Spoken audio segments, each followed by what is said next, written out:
As far as type, my understanding is you guys have a lot of type to deal with, yes? You guys have lots of manuals and multiple page documents and things of that sort, right? Yeah. So the question is, how do you actually lay those out? Well, here's the reality.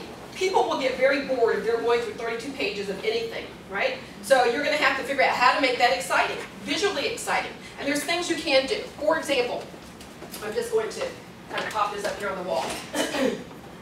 If we had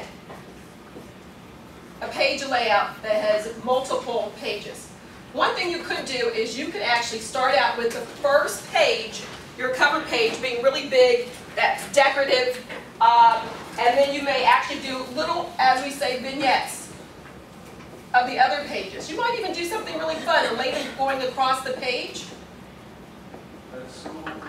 so that now we're seeing the whole layout, but only the important features are large.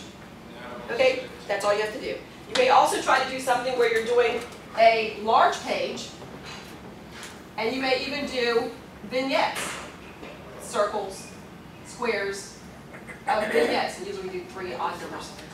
So you could actually do something that you're kind of focusing in on, and that may be you guys are dealing with statistics, like maybe this is like a small 12%, but this may say 12%, and then you may have more information.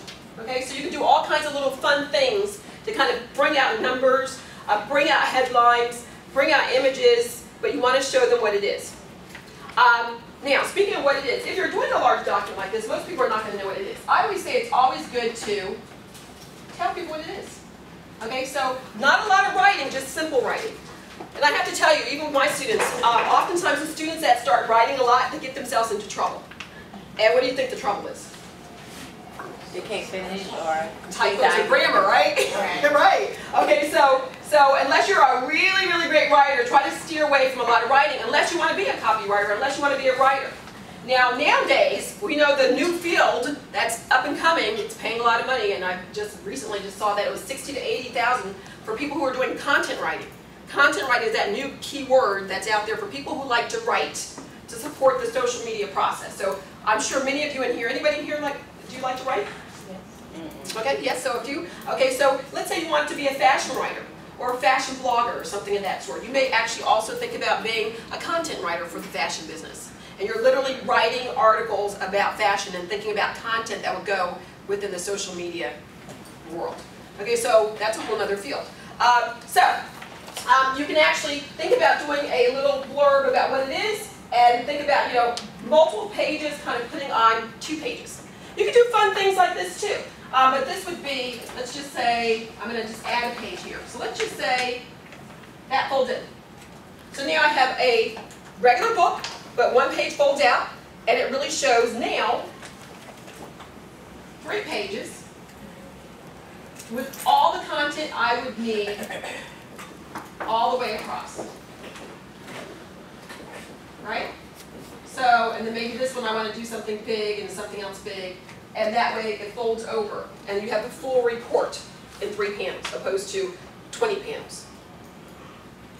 What I would suggest is, if you're doing like a proposal, or you're showing like a marketing plan, or something of that sort, add at the bottom your website. www, they can actually find it on this particular website to read the item in full. Okay, and that way you don't have to deal with someone just, repeatedly going through the book and trying to read all those pages. So that works, and if you have an interactive campaign, you can actually also do that, and you can put your YouTube channel. One of the things I always try to make sure is that everybody has a YouTube channel. You can go online, you guys know, and just register under your name. And a lot of people are trying to use these pseudo names, and I have to tell you, they're also saying that in times to come, in a couple years to come, everybody wants their own name for Facebook, and everybody wants their own name for their websites, but guess what? You're going to want your own name for the YouTube also. And there's a reason why. What's going on right now? There's a key word that's kind of this buzzword that's pulling everybody together in terms of, your name, same page name. Your names are kind of consistent across the board. What is that key word? Why are people doing that now? Social media. Okay, social media is pushing it. It is, and it's branding. Okay, so branding is really, really key. All right, so right now, you really are looking at branding yourself. So brand you, okay? Because in time to come, it's really going to be all about you. Okay, we're looking at, all kinds of discussions about clout, K-L-O-U-T. Have you guys heard about that? And clout is really like social currency. And social currency is really about going into any agency or any company or studio and saying, I have, 20,000 followers. I know, I'm just saying. Wouldn't that be nice? Okay, it's about saying you have that many followers. That's pretty powerful. Okay, so as a matter of fact, when you guys leave today, go check this site out called Clout. KLOUT.com. Put your name in there and you put in every social media component that you use and a number will pop up. If you get 50 or above, pretty awesome.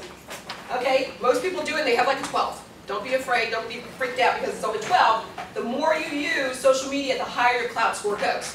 Also, the longer you've been doing social media, the bigger your clout score.